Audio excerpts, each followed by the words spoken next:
mayambu ahan namaktada warina chongni maikaidagi goknona taramna okjadi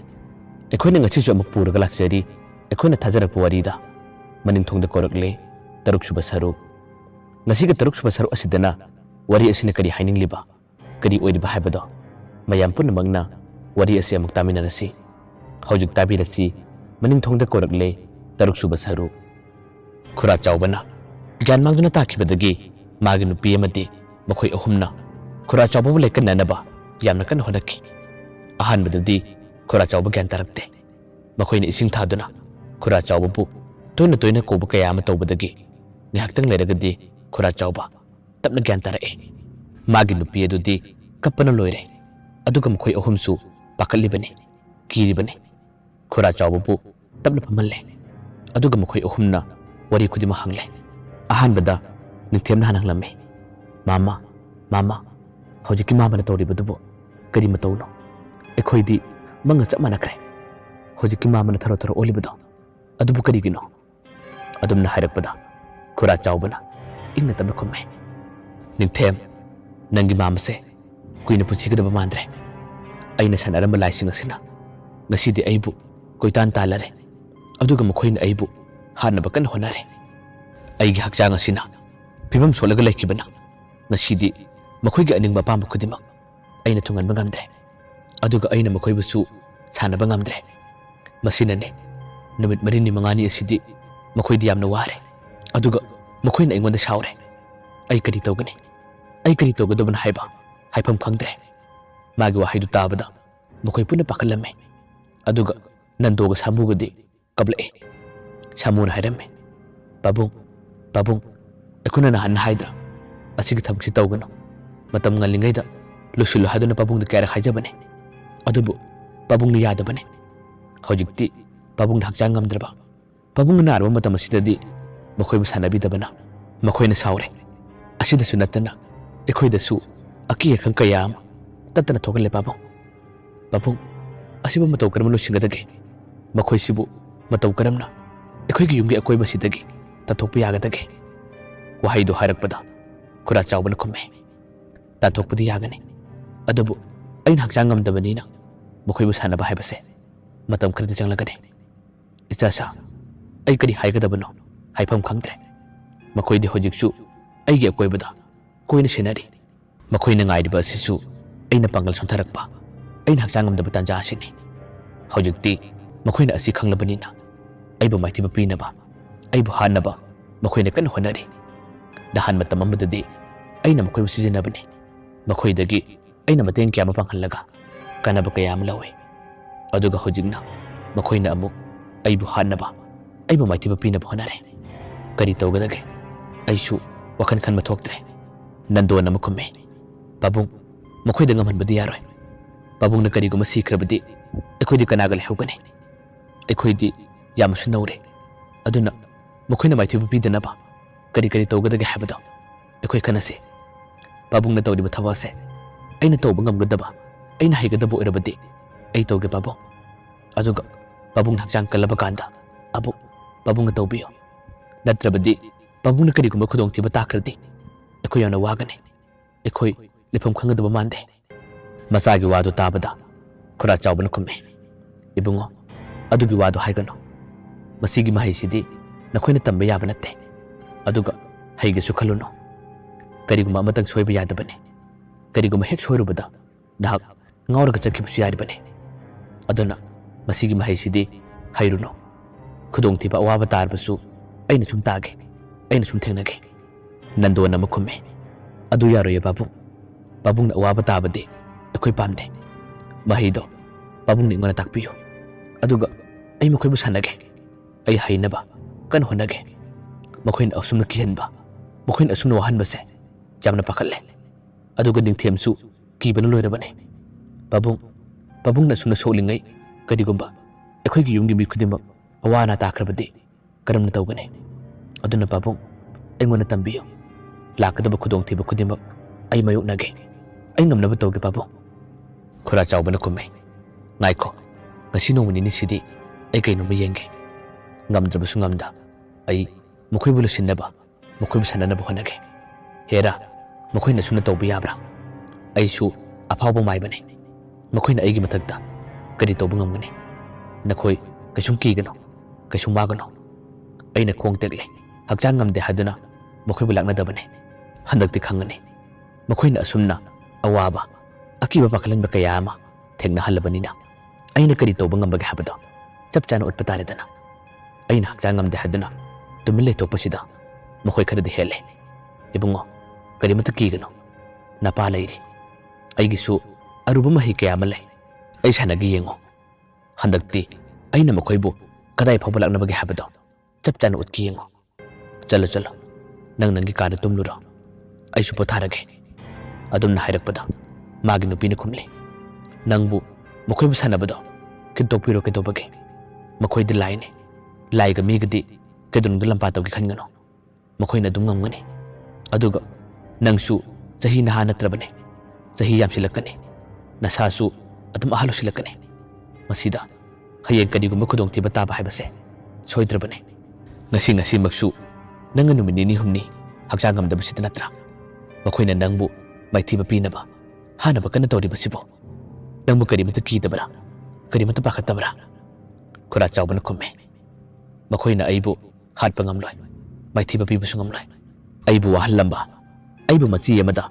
ꯃꯈꯣꯏꯅ ꯑꯩꯕꯨ ꯅꯝꯂꯒ ꯊꯜꯂꯝꯕꯗꯤ ꯌꯥꯏ ꯑꯗꯨꯕꯨ ꯑꯩꯗꯤ ꯄꯥꯛ ꯁꯤꯔꯣꯏ ꯃꯥꯒꯤ ꯅꯨꯄꯤꯅ ꯍꯥꯏꯔꯤ ꯑꯗꯨꯝꯅ ꯅꯥꯄꯜ ꯀꯥꯒꯅꯨ ꯑꯗꯨꯝꯅ ꯍꯥꯏꯒꯅꯨ ꯃꯈꯣꯏꯗꯗꯤ ꯅꯣꯟꯖꯒꯗꯕꯅꯤ ꯍꯥꯏꯖꯒꯗꯕꯅꯤ ꯅꯪꯅ ꯇꯧꯔꯤꯕ ꯃꯑꯣꯡꯁꯦ ꯑꯩꯗꯤ ꯌꯥꯝꯅ ꯄꯥꯝꯗꯦ ꯍꯩꯅꯗꯦ ꯑꯗꯨꯒ ꯑꯉꯥꯡꯁꯤꯡ ꯑꯁꯤꯁꯨ ꯄꯨꯟꯅ ꯄꯥꯈꯠꯂꯕꯅꯤ ꯀꯤꯔꯕꯅꯤ ꯃꯈꯣꯏꯁꯨ ꯏꯄꯥꯏ ꯍꯧꯕ ꯍꯥꯏꯕꯗꯣ ꯍꯧꯔꯕꯅꯤ ꯈꯪꯗꯦ ꯍꯧꯖꯤꯛ ꯅꯨꯃꯤꯗꯥꯡ ꯑꯁꯤꯁꯨ ꯇꯨꯝꯕ ꯌꯥꯔꯣꯏꯗꯧꯔꯤ ꯃꯈꯣꯏꯅ ꯗꯨꯡꯗꯥꯡ ꯇꯧꯕꯁꯤꯗ ꯇꯨꯝꯕꯁꯨ ꯇꯁꯦꯡꯅꯃꯛ ꯀꯤꯔꯕꯅꯤ ꯃꯥꯒꯤ ꯅꯨꯄꯥꯅ ꯈꯨꯝꯃꯦ ꯐꯔꯦ ꯅꯈꯣꯏꯅ ꯑꯗꯨꯝꯅ ꯀꯤꯔꯕꯗꯤ ꯁꯦ ꯑꯩꯕꯨ ꯇꯞꯅ ꯉꯥꯛꯀꯠꯂꯣ ꯑꯗꯨꯒ ꯑꯩꯕꯨ ꯃꯅꯤꯡ ꯊꯨꯡꯅ ꯊꯥꯡꯉꯣ ꯑꯩ ꯃꯈꯣꯏꯗ ꯀꯔꯤꯒꯨꯝꯕ ꯈꯔ ꯍꯥꯏꯒꯦ ꯑꯗꯨꯒ ꯉꯁꯤꯒꯤ ꯅꯨꯃꯤꯗꯥꯡ ꯑꯁꯤꯗ ꯃꯈꯣꯏ ꯂꯥꯛꯇꯅꯕꯁꯨ ꯑꯩ ꯐꯖꯅ ꯊꯥꯗꯣꯛꯈꯤꯒꯦ ꯃꯥꯒꯤ ꯅꯨꯄꯤꯅ ꯈꯨꯝꯃꯦ ꯑꯗꯨꯝꯅ ꯇꯧꯒꯅꯨ ꯅꯨꯄꯥ ꯅꯪ ꯍꯧꯖꯤꯛ ꯍꯛꯆꯥꯡ ꯉꯝꯗ꯭ꯔꯤꯕꯅꯤ ꯅꯥꯔꯒ ꯂꯩꯔꯤꯕꯅꯤ ꯅꯪꯅ ꯃꯅꯤꯡꯊꯣꯡꯗ ꯂꯩꯕ ꯃꯇꯝꯗ ꯃꯈꯣꯏꯅ ꯑꯃꯨꯛ ꯅꯪꯕꯨ ꯃꯥꯏꯊꯤꯕ ꯄꯤꯅꯕ ꯍꯥꯟꯅꯕ ꯇꯧꯔꯕꯗꯤ ꯀꯝꯗꯧꯕ ꯈꯨꯔꯥ ꯆꯥꯎꯕꯅ ꯈꯨꯝꯃꯦ ꯍꯥꯠꯄ ꯉꯝꯂꯣꯏ ꯑꯩꯅ ꯂꯥꯏꯔꯣꯟ ꯀꯌꯥ ꯑꯃ ꯁꯣꯟꯕꯗ ꯃꯈꯣꯏ ꯑꯩꯉꯣꯟꯗ ꯀꯩꯁꯨꯝ ꯇꯧꯕ ꯉꯝꯂꯣꯏ ꯅꯈꯣꯏꯅ ꯇꯨꯝꯕꯗ ꯀꯤꯔꯤꯕ ꯅꯈꯣꯏꯅ ꯄꯥꯈꯠꯂꯤꯕ ꯀꯌꯥ ꯑꯗꯣ ꯐꯅꯕꯅꯤ ꯑꯩꯅ ꯍꯥꯏꯔꯤꯕ ꯅꯟꯗꯣ ꯅꯤꯡꯊꯦꯝ ꯁꯥꯃꯨ ꯑꯩꯕꯨ ꯊꯥꯡꯉꯨꯁꯦ ꯃꯅꯤꯡꯊꯣꯡꯗ ꯑꯩꯕꯨ ꯄꯨꯔꯣ ꯑꯗꯨꯒ ꯑꯩ ꯀꯔꯤꯒꯨꯝꯕ ꯈꯔ ꯇꯧꯒꯦ ꯃꯇꯧ ꯑꯁꯨꯝꯅ ꯈꯨꯔꯥ ꯆꯥꯎꯕꯅ ꯍꯥꯏꯕꯗꯒꯤ ꯃꯈꯣꯏ ꯑꯍꯨꯝꯅ ꯈꯨꯔꯥ ꯆꯥꯎꯕꯕꯨ ꯇꯞꯅ ꯃꯅꯤꯡꯊꯣꯡꯗ ꯊꯥꯡꯗꯣꯔꯛꯑꯦ ꯃꯅꯤꯡꯊꯣꯡꯒꯤ ꯃꯥꯒꯤ ꯂꯥꯏ ꯁꯥꯟꯅꯐꯝ ꯃꯄꯥꯗꯨ ꯌꯧꯔꯦ ꯃꯇꯝ ꯑꯗꯨꯗ ꯈꯨꯔꯥ ꯆꯥꯎꯕꯅ ꯍꯥꯏꯔꯦ ꯁꯥꯃꯨ ꯆꯠꯂꯣ ꯑꯩꯒꯤ ꯄꯛꯁꯤ ꯃꯆꯥ ꯑꯃ ꯂꯩꯕꯗꯣ ꯑꯗꯨꯒꯤ ꯃꯅꯨꯡꯗ ꯈꯥꯎꯌꯣꯝ ꯑꯃ ꯌꯥꯎꯕꯅꯦ ꯈꯥꯎꯌꯣꯝꯗꯨ ꯄꯨꯔꯒ ꯂꯥꯛꯑꯣ ꯁꯥꯃꯨꯁꯨ ꯃꯄꯥꯕꯨꯡꯅ ꯍꯥꯏꯔꯛꯄꯒꯤ ꯃꯇꯨꯡ ꯏꯟꯅ ꯏꯃꯨꯡꯗ ꯆꯪꯈ꯭ꯔꯦ ꯑꯗꯨꯒ ꯄꯛꯁꯤꯗꯨꯒꯤ ꯃꯅꯨꯡꯗ ꯌꯥꯎꯔꯤꯕ ꯈꯥꯎꯌꯣꯝꯗꯣ ꯄꯨꯔꯒ ꯊꯣꯔꯛꯑꯦ ꯍꯧꯖꯤꯛꯇꯤ ꯈꯥꯎꯌꯣꯝ ꯑꯗꯣ ꯃꯄꯥꯗ ꯄꯤꯔꯦ ꯃꯄꯥꯗ ꯍꯦꯛ ꯄꯤꯕꯗꯒꯤ ꯈꯨꯔꯥ ꯆꯥꯎꯕꯅ ꯍꯥꯏꯔꯛꯑꯦ ꯅꯈꯣꯏ ꯑꯍꯨꯝ ꯑꯁꯤꯗ ꯂꯩꯒꯦ ꯍꯥꯏꯕ꯭ꯔꯥ ꯅꯠꯇ꯭ꯔꯒ ꯆꯥꯛꯁꯪꯗ ꯂꯩꯒꯦ ꯍꯥꯏꯕ꯭ꯔꯥ ꯑꯩꯅ ꯇꯧꯔꯤꯕ ꯊꯕꯛꯁꯦ ꯅꯈꯣꯏ ꯌꯦꯡꯕ ꯉꯝꯒꯗ꯭ꯔꯥ ꯅꯈꯣꯏꯕꯨ ꯀꯤꯔꯣꯏꯗ꯭ꯔꯥ ꯅꯟꯗꯣꯅ ꯈꯨꯝꯃꯦ ꯄꯥꯕꯨꯡꯗꯤ ꯍꯧꯖꯤꯛꯃꯛ ꯍꯛꯆꯥꯡ ꯉꯝꯗꯗꯅ ꯂꯩꯔꯤꯕꯅꯤ ꯑꯗꯨꯅ ꯄꯥꯕꯨꯡꯅ ꯄꯥꯡꯒꯜ ꯁꯣꯜꯂꯤꯉꯩ ꯑꯩꯈꯣꯏꯅ ꯄꯥꯕꯨꯡꯕꯨ ꯊꯥꯗꯣꯛꯂꯕꯗꯤ ꯄꯥꯕꯨꯡꯗ ꯑꯋꯥꯕ ꯈꯨꯗꯣꯡꯊꯤꯕ ꯀꯌꯥ ꯑꯃ ꯊꯦꯡꯅꯕ ꯌꯥꯏ ꯑꯗꯨꯅ ꯑꯩꯈꯣꯏ ꯁꯪꯒꯦ ꯑꯩꯈꯣꯏꯅ ꯁꯪꯕ ꯃꯇꯝꯗ ꯀꯩꯁꯨꯝ ꯈꯨꯗꯣꯡꯊꯤꯕ ꯇꯧꯔꯣꯏꯗ꯭ꯔꯥ ꯃꯄꯥꯅ ꯈꯨꯝꯃꯦ ꯈꯨꯗꯣꯡꯊꯤꯕꯗꯤ ꯇꯧꯔꯣꯏ ꯑꯗꯨꯕꯨ ꯅꯈꯣꯏ ꯂꯩꯔꯕꯅꯤꯅ ꯅꯈꯣꯏꯒꯤ ꯑꯀꯣꯏꯕꯗ ꯃꯈꯣꯏ ꯇꯨꯡ ꯀꯨꯏꯅ ꯏꯜꯂꯛꯀꯅꯤ ꯑꯗꯨꯒ ꯅꯈꯣꯏꯗꯁꯨ ꯀꯔꯤꯒꯨꯝꯕ ꯈꯔ ꯇꯧꯔꯛꯀꯅꯤ ꯑꯗꯨꯕꯨ ꯅꯈꯣꯏꯅ ꯀꯤꯗ꯭ꯔꯕꯗꯤ ꯀꯩꯁꯨꯝ ꯀꯥꯏꯗꯦ ꯅꯈꯣꯏꯅ ꯌꯦꯡꯒꯦ ꯍꯥꯏꯔꯕꯁꯨ ꯌꯦꯡꯉꯨ ꯅꯤꯡꯊꯦꯝꯅ ꯑꯃꯨꯛ ꯍꯪꯉꯦ ꯃꯥꯃꯅ ꯉꯁꯤ ꯀꯧꯒꯗꯣꯔꯤꯕ ꯃꯥꯃꯅ ꯁꯥꯟꯅꯒꯗꯣꯔꯤꯕ ꯂꯥꯏꯁꯤꯕꯨ ꯀꯔꯝꯕꯅꯣ ꯑꯗꯨꯝꯅ ꯍꯥꯏꯔꯛꯄꯗ ꯈꯨꯔꯥ ꯆꯥꯎꯕꯅ ꯈꯨꯝꯃꯦ ꯅꯤꯡꯊꯦꯝ ꯑꯩꯅ ꯁꯥꯟꯅꯔꯤꯕ ꯑꯩꯅ ꯀꯧꯔꯤꯕ ꯂꯥꯏꯁꯤꯡ ꯑꯁꯤꯗꯤ ꯑꯁꯤꯅꯤ ꯍꯥꯏꯕ ꯑꯃꯠꯇ ꯂꯩꯇꯦ ꯈꯨꯜ ꯑꯁꯤꯗ ꯁꯤꯈꯤꯕ ꯃꯤ ꯈꯔꯒꯤ ꯊꯋꯥꯏꯁꯨ ꯑꯗꯨꯝ ꯌꯥꯎꯏ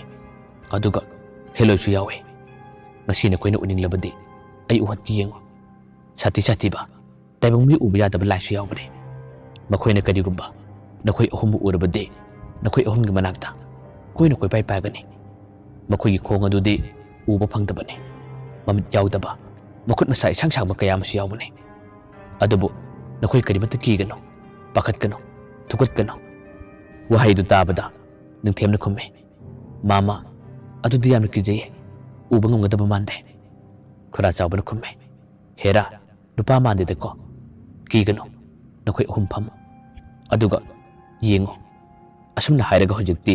khura chawbana magi khawyo madu hangdo e magi posai singado punna thawrang tawre kona thangda khura chawbana haire ihe posai khara waledna side adumna hairakpada nandona hange babung kari walage kari ama kawribage khura chawbana khumme nakhoi kibra asida challo aduga ada hori batairen pa biase asidagi masa ahumdam nakhoi helo masa dogi matol adu su mana ahum long muthiyo challo aigi phamung manakta tosla leramgani adu purka challo thawmai sidi asidi lehorasino adumna hairakpadagi nando imung do para chalge aduga mapagi phamung manaktagi tosla adu lokthorle aduga thorku matamda magi mama adudi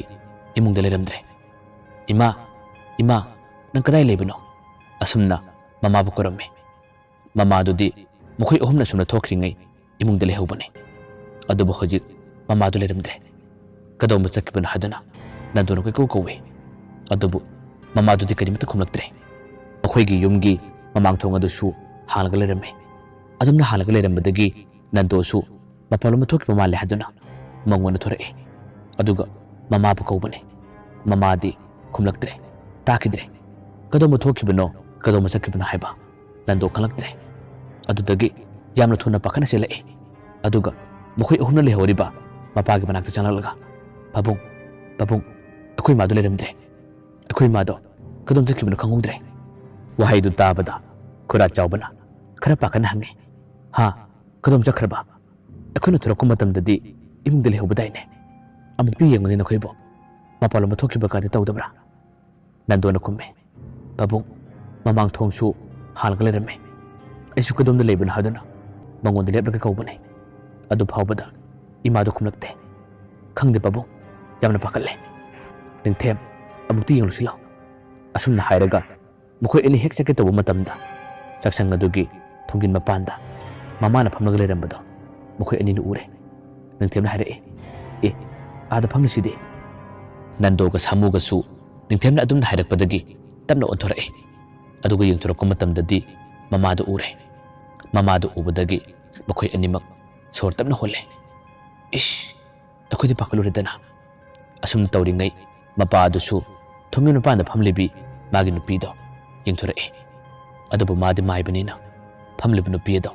kanano haiba ma khangle adu ubadagi khura chawbana khumme ningthem nando thonggi nupana phungni binu piase namanate ai khangle choiraroi